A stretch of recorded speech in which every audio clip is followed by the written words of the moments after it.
Hello, everybody, and welcome to Straight Path Financial, the future of professional financial planning. My name is John, and the goal of this video is to give you an overview of our professional online planning service. This video is designed to give you a high-level overview of all the information you will need to enter your financial plan online. It's a good video to get an overview of and kind of give you a checklist of all the information that you'll need to enter a financial plan. It includes what you have, what you spend, what you make, what your debts are, that kind of thing. And that'll make more sense here in a minute as I go through each section. We will follow up with other videos to give you more detailed information on how to actually enter the information in each section. So this is a high-level overview and gives you a good chance to create your own individual checklist and get everything together. And then once you've done that, you can come back to the other videos and we can show you in detail how to enter all that. Sound good? Let's go ahead and get started. So this video also assumes that you have paid for the online professional service. We do have a free version that is much more scaled down. You're welcome to use that all you'd like. If you'd like a little more detail, or you just want to use this video to see if it makes sense for you to upgrade and spend a little money to get a better financial plan, great use for this video as well. So assuming you have paid for the upgraded video or for the upgraded website, this is what it will look like when you log in. It's going to show under 15% in the overview anyway, just because you haven't entered any information yet, so don't worry about that. Where you want to start is under My Plan over here. So you're on Overview. You want to start with My Plan, and these are all the different sections that you will need to enter.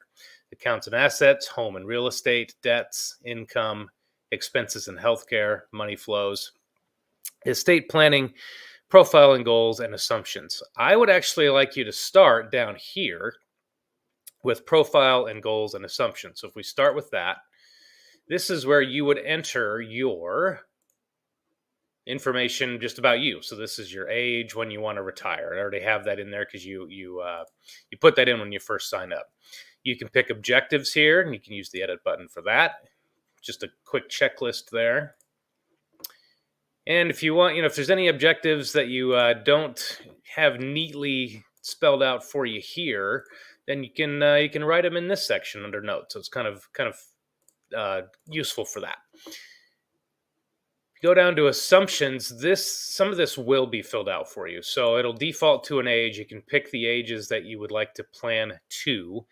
I would suggest sticking to a 30-year time frame there. If you're over 60 or 65, plan to 90 or 95, right around in there. Have your retirement ages if you haven't retired yet. Your rates of inflation, different toggles, and this will make more sense when we go through this in detail. But again, I would start with profile and goals and assumptions to set the table, so to speak, for all the other sections here. Okay, once you've done that, you can go to accounts and assets. This is where you would enter your 401ks, all of your savings, your brokerage accounts. So you'd open that section, and if you add an account here, it gives you a list of the types of accounts that you can add. So think of this section as being all your liquid assets, including all your retirement savings. I'm going to close that real fast. Under other assets, add an asset. Here's where you can enter basically everything else. The only thing you would not want to enter here is your home. That's in a different section. So you can enter your cars, an RV if you have it, business if you have your own business. Now, you may have an art collection or something that doesn't fit neatly into these other three categories. You can enter that there.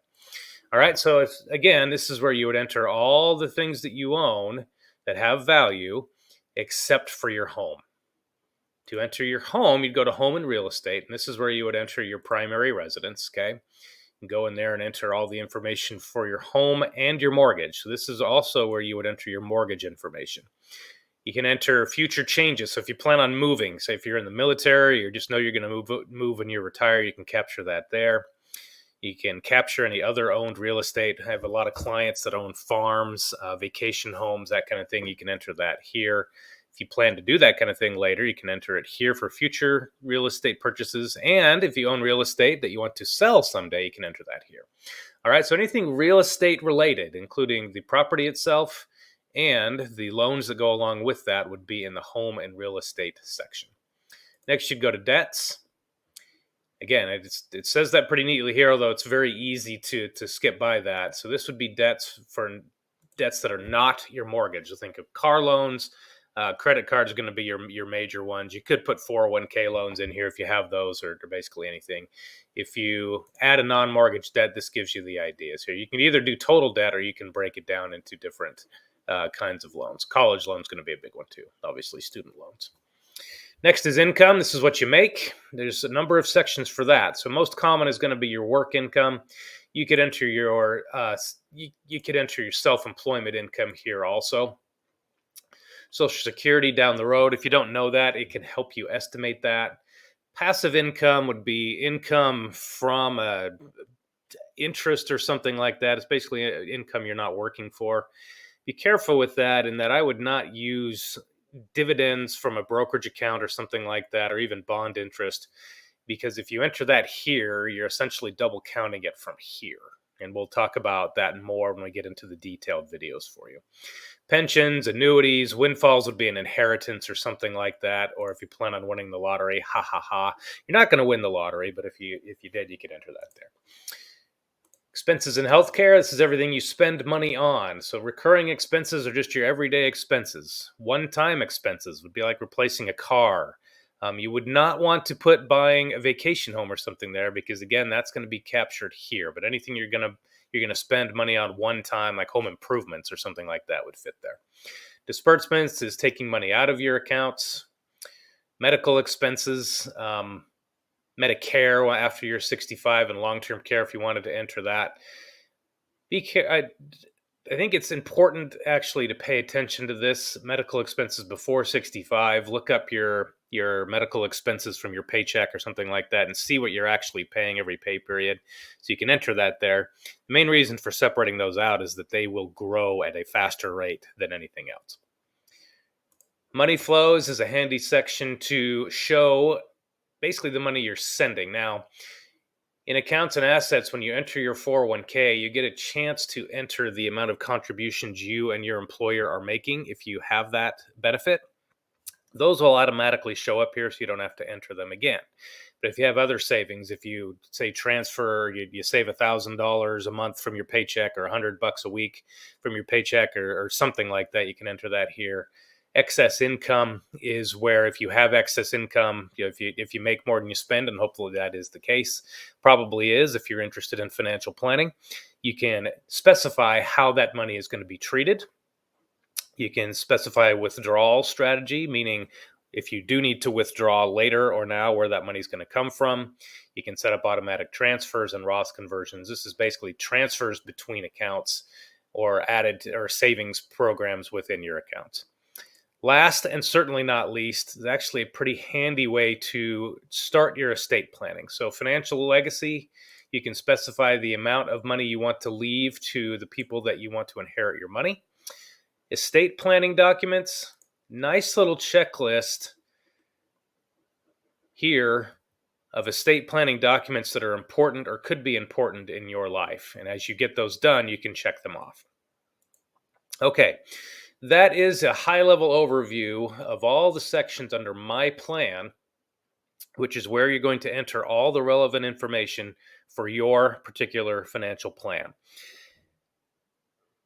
Take some time doing this. That's the point of all this financial planning. The better information you can put in, or the more complete information, the more time you can take to do it right and link your accounts, the better your financial plan will be. Certainly, you can use the free system to kind of give you a financial planning overview, but this is a great way to get a specific outlook for your particular finances, both today and to create your roadmap for the future. If you are not sure you want to do all this, or you need some help, you can schedule a help session using our website at Straight Path Financial. If you just don't want to do it, but you are interested in financial planning, we can do it for you. You can schedule a time to consult with us to try to decide which way would be better for you. It doesn't cost anything to schedule a consultation. It takes about 15-20 minutes, and we can kind of drill down what you're looking for and what makes the most sense for you, whether doing it yourself or having us do it for you. And we'll be honest with you about that.